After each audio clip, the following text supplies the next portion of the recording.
It's so funny because Wednesday was one of the most down days of our year. It really was. I mean, we fought, we clawed, we threw our best guys. They threw as good as they could throw.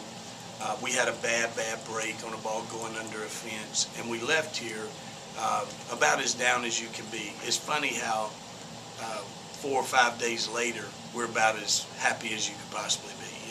It's amazing, and it shows a lot of character, I think. And this team does have character, and they've shown it all through the year. And there's been many times where we've been behind, and we find a way to come back. We may not win, but we find a way to come back. In the tournament, we found a way to win. And even Wednesday night when we lost, we're down 2-0 going to the ninth, and we come back and have the go-ahead run at second base. So I'm very, very proud of them. I thought they played about as well as they could play, especially considering we had to win 6 games in 4 days.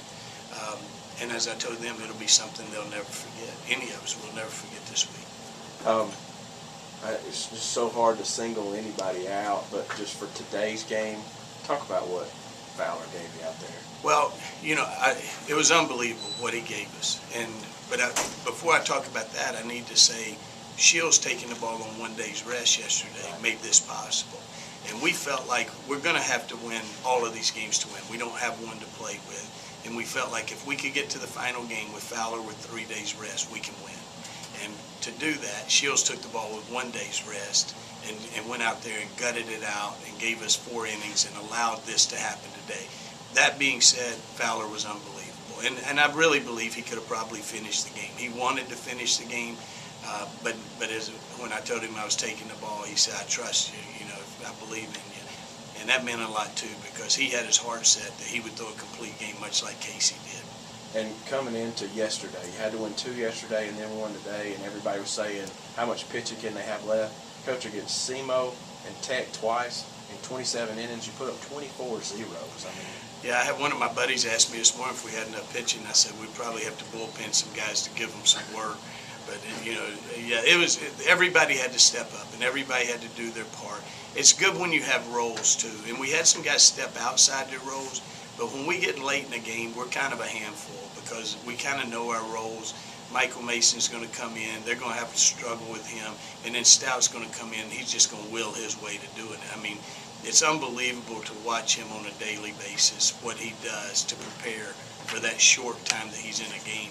But when you hand him the ball, you don't have to look over your shoulder. He's going to give you a great effort. How much of a jump start was the inside the Parker by Michael? It's kind of unbelievable. We caught a break. I don't know how it hit something and just shot away.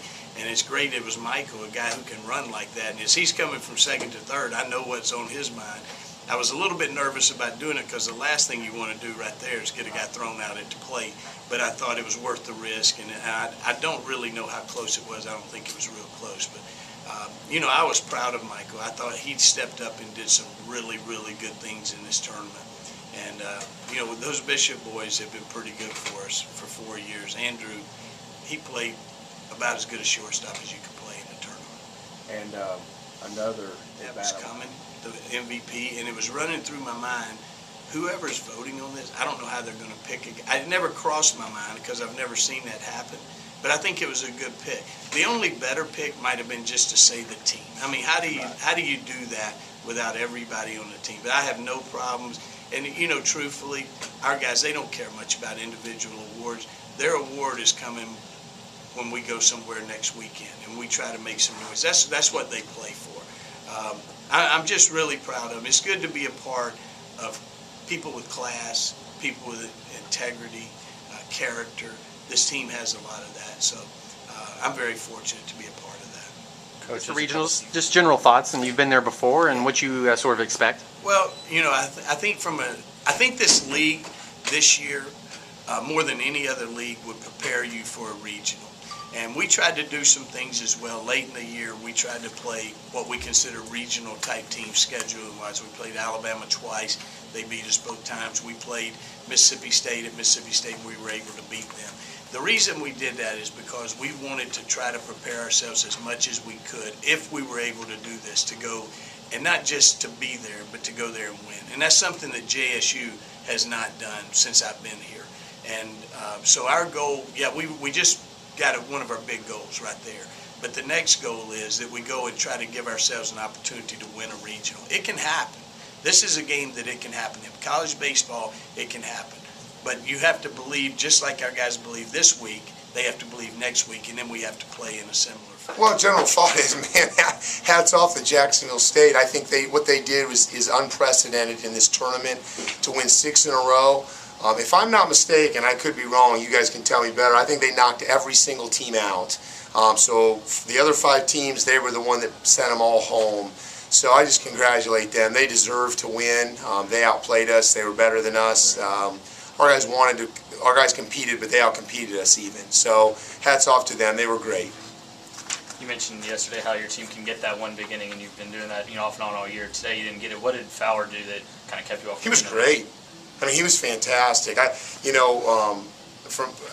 Just everything he did was great. I think he ended up with 1 walk on the day, kept us to maybe 4 or 5 hits in 7+ innings, something like that. So for him to come out here and do that, that's quite an accomplishment against a very good, polished offense.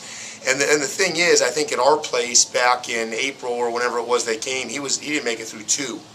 He was out of the game in 2 innings. I think we scored like 8 runs off of him. So for him to come back and shove like he did, well, that speaks volumes for him. And I hope someone at the major league level gives him a chance.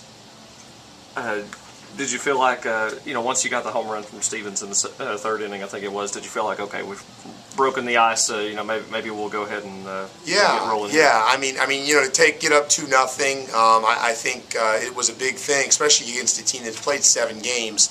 You feel like, ooh, you get that lead, and maybe they'll fall back, but they didn't. They kept fighting. Hess gave us a great chance to win the game, but we wanted to keep him under 100 today. And so we took him out, and then they got us. So, but I thought the home run was great. But it was really our only offense of the day. It's amazing, guys, in the last 18 innings of baseball, we only scored in 2 innings. So we had a 2-run homer today and a 7-run inning yesterday. So we went 16 innings of scoreless baseball. And again, that's hats off to Jack State for doing that to a very good offense.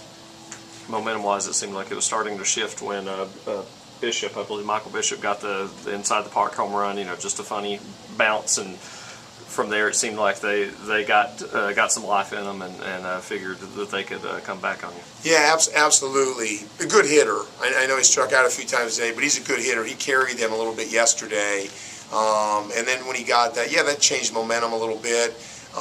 But solo home runs don't beat you, but what I think they did so well is they really just stayed within themselves. I mean, they played great defense. I'm not sure, maybe they had an error yesterday, I don't remember, but they were errorless again today. Yesterday they made about 5 or 6 or 7 outstanding defensive plays. The shortstop, the other, Bishop, was phenomenal, just phenomenal, ranging from his left to his right with a great arm, so hats off to him again. Today aside, just maybe the season as a whole, what do you think about it? Well, it's fantastic. I mean, we won 40 games. Again, that's 2 years in a row. You're one of only 2 OVC teams to ever do that. Oh, wow, that's neat. I didn't know that, Kyle. So that's awesome. And for these guys, to do it back-to-back years, it's the first time it had ever been done in Tennessee Tech baseball history. So I'm so proud of our guys. It's funny, as a coach, you get a little bit angry at the end. You're like, oh, geez, they outplayed us. I didn't tell our team that per se, but in my own mind, they competed harder than us. I might have even said as I walked down the dugout, But reality of it is we have got an unbelievable group of young men, and I am really proud of everything they've accomplished on the field. And I hope we get a bunch of guys drafted here in a few weeks.